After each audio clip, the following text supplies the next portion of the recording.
po mga paps and moms, umpisahan na po natin ang pagluluto ng ating pinakbet. Na ang rekado ay leftover fish.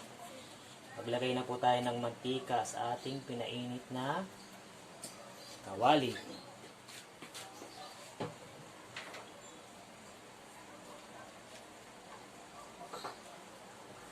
Tomatoes.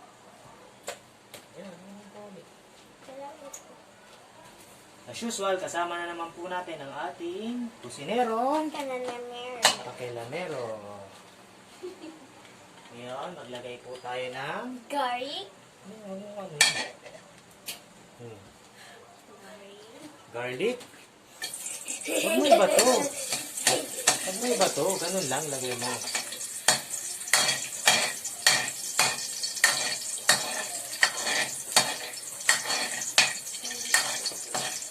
Yan ang ating onion.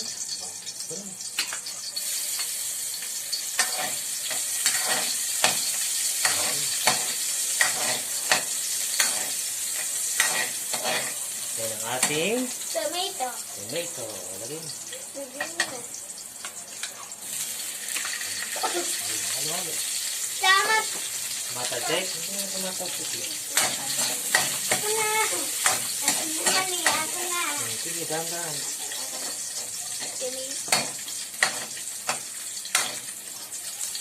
Ayan po tayo. Sige na, haluloy mo. Then, ilagay na din natin ang ating gulay. Kalabasa, okra, talong, sitaw, at merong wala nang ampalaya. Ito lang.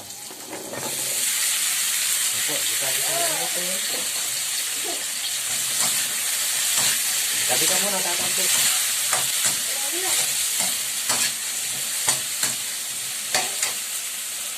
Gawin natin ang ating leftover fish na yellowfin.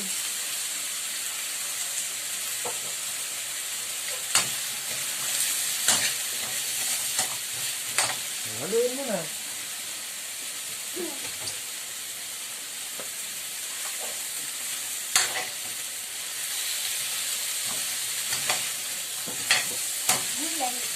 Gulay.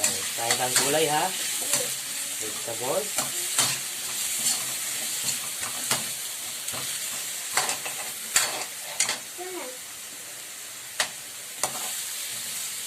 Kamu na.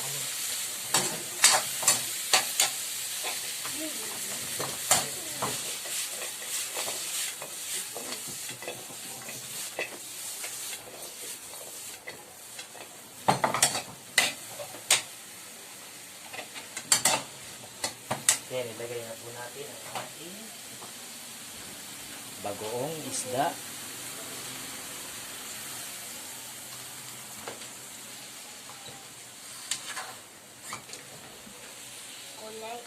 Then, ang konting water. Antayin lang po natin siya lumambot mga paps and moms bago natin siya hanguin. Habang hinihintay natin lumambot ang ating pinakbet mga paps and moms, maglagay din po tayo ng tomato sauce. Tomato sauce. Ito po ang aking version ng pinakbet may tomato sauce. Sabi ka mo.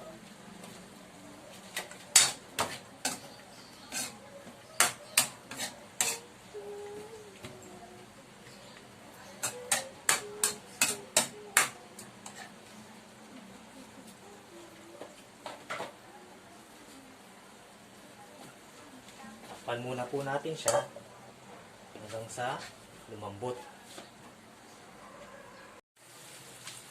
Yan po mga paps and moms, luto na po ang ating pinakbet. Kung nakikita nyo, hindi ako masabaw magpinakbet.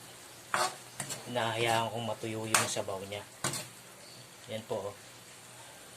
Pwede na po natin yang hanguin.